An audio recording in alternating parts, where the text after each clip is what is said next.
And we're up. So welcome once again. He continuing the series of videos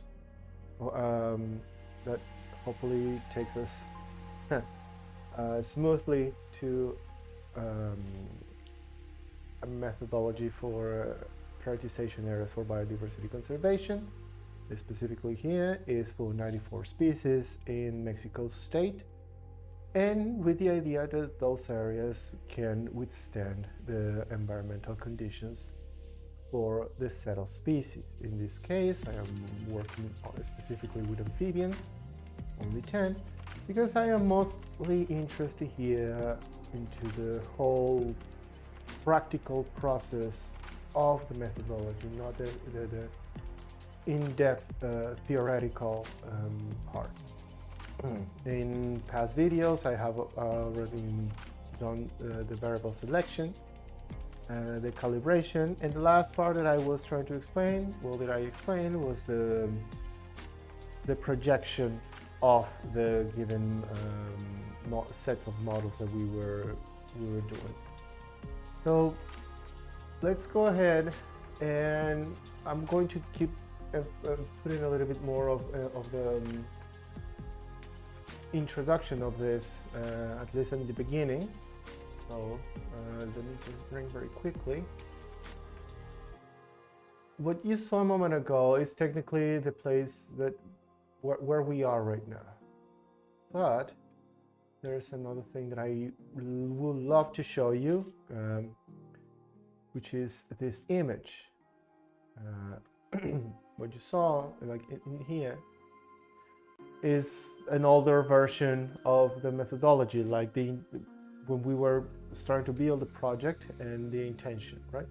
So over here, the GL multi is the variable selections, and here I have the number of species, which usually we refer to them as occurrences, and we were going to use them in a package, in an R package called BIOMOD, and we were going to create past would refer to 1979, current, which was 2010s. By current, I mean the latest version of the information that we have for those variables, and the future scenarios. 4.1 refers to a moderate situation. Here there's a mistake because the other scenario is 8.5, which is the worst case scenario where no policies were implemented, or the assumption that no policies were implemented in 2030 to fight the whole thing about climate change. But now this is technically a little bit more descriptive. It's basically the same thing, but it's a little bit more descriptive. The difference here, for example, is 94 vertebrates. That was the original job. Here I'm doing only 10 species, right? And now we are in this box, right? We're in this box. We already went through the calibration. I show that for the calibration, we were interested in having an output object in R, which is technically the map of the area of calibration, which is the full country of Mexico. Because after that, we are going to do the projection to the actual area of interest, which is in this case Mexico state, right? As you see, a couple of the differences is that for the calibration we only use the current or present information. This is because current information is the best type of information that we can use for this kind of stuff, because it's accurate, it's substantial, and at the time was even updated by someone in Mexico. Afterwards, we can use the whole the other set of models. And yeah, there's this detail here that, as you see, there is no past projection. I am doing the past projection because I might end up But in the end, I think we didn't need it for this process, which is the actual prioritization. With hopefully in 2 videos we can get to that. For the modeling, we use 8 bioclimatic niche models. I will go through those in a moment. And this was basically an ensemble of the 8 models. Now, in terms of the script, this is what I was showing last time. I'm not gonna go yet. So for the calibration, I'm gonna go super quick in this part, right? So we need the data for the environmental climatic information. We needed the species information. We need the grid reference because we work in a grid of 10 by 10 kilometers. And the variable selection file, the one that tells me use this one, not that one, use that one, not this one, right? The first stage of we did like a complete loop for the 10 species, right? So inside that loop that does the actual calibration, we have, I think, 4 steps. The first step is start bringing my information, right? Bring my information. Then is reference my data in a way that BIOMOD can read it. Then format. This is mostly about formatting things. So format the tables according in a way that BIOMOD can read it. From here, a couple of important modifications are the fact that we assign 10,000 pseudo absences, this is important, and we're assigned randomly. Yeah. And after, then we set up the models, yeah, to start running the models. Here we have the 8 models. Here we indicate the number of times we're going to be running each one of those models. Some people like to use 20, 50 times. In this case, I think for us was way too heavy, so that we stick with only 10. Every time we run a model, we need to have an evaluation data and the actual data to modulate. So here's a split of 30% against 70%, which is very common. And we wanted to evaluate our models using a TSS statistic, right? The TSS statistic will be the defining factor to bring the best models to ensemble into one map. Here then, here's actually the way the ensembling is going to be done. Again, how many of the models are we going to use to ensemble? So all of them, so the 8 of them. The other modification I did was obviously specifying the TSS, right? And what's the value, the minimum value that I will be using. So this is like the very typical, right? The P has to be to have a significant result. It has to be higher than 0.05, right? And let me see. Yeah. After that, I'm trying to go as fast as possible here. So we run the models and we create the products. After we have all the products, I had this step, which was like, let's just verify that we are actually producing something, just for the sake of looking at it, which is the type of files that we took a look at last time. Here I create 800 maps because it's 8 models, 10 runs, 10 species. And here is just to see the output and so it's get the predictions as like the maps in terms of on the table, and get the evaluations where we can see the TSS information that will be used to ensemble. And now the projection. So the projection is, what am I, what can I do? Oh yeah, I'm here. So the projection was basically the same.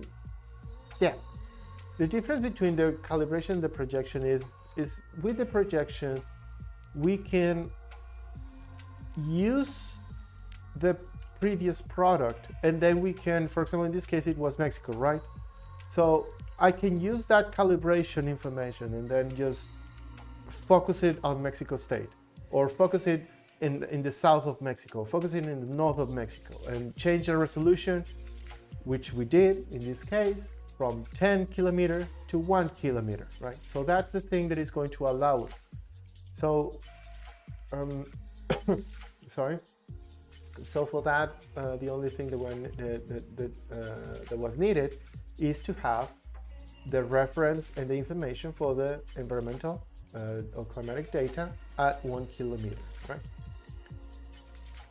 So here's and in this case again, you will see repeated the code 3 times because it's the past, current, and future.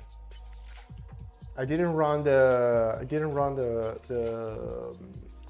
scenario 4.5 because we never used it in the end, because the difference in terms of results were insignificant.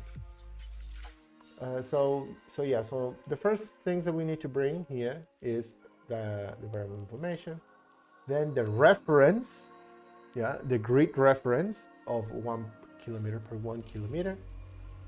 We need to be sure. We needed to be sure. Excuse me.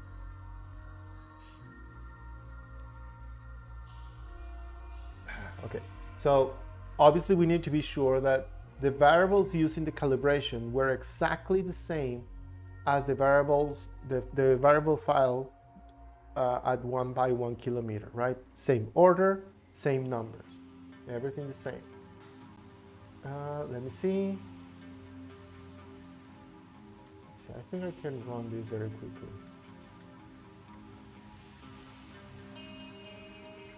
Oh, no, hold on. I just need to do that. And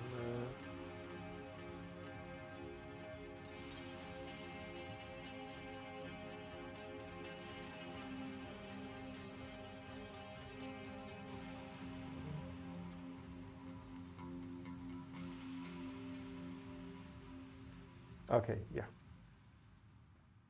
So as you see, ls is going to list this object, which is the variable information that I was talking about. It's telling me all the data, and this is important because I still have altitude. There's a point in the code that we will see that where I eliminate altitude. Remember, it was eliminated because in terms of in time series, altitude has no changing parameters that are relevant for this type of study. And then the part that I said here, which is comparing that the sequence of the columns or the sequence of each one of the variables is exactly the same as the ones used for the calibration method. And once we have that ready,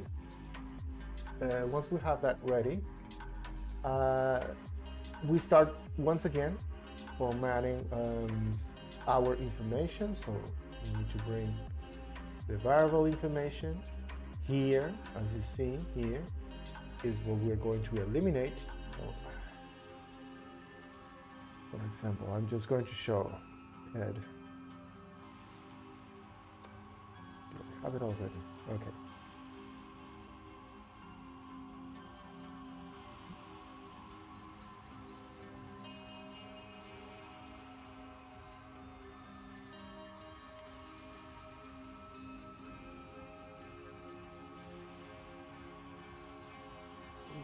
My friend.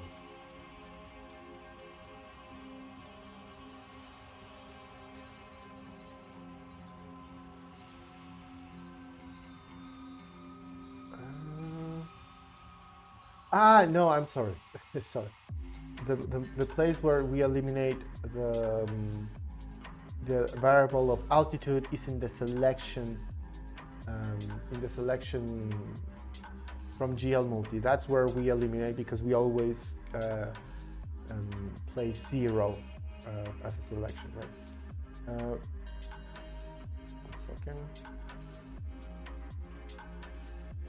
Let me just see 100%. Sure.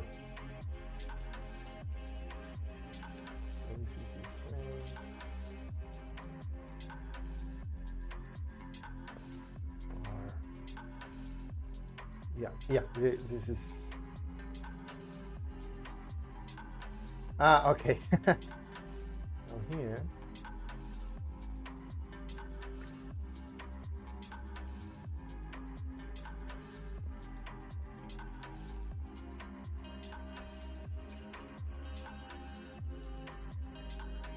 I think this is it. This has to be, yeah. So this is the part where, like, each time when I go to species number 1, in the first column, which is altitude, assign 0.